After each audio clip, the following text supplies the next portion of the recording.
قل اللهم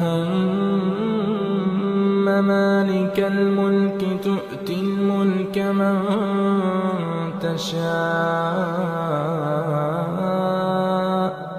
وتنزع الملك ممن تشاء وتعز من تشاء وتذل من تشاء بيدك الخير إنك على كل شيء قدير.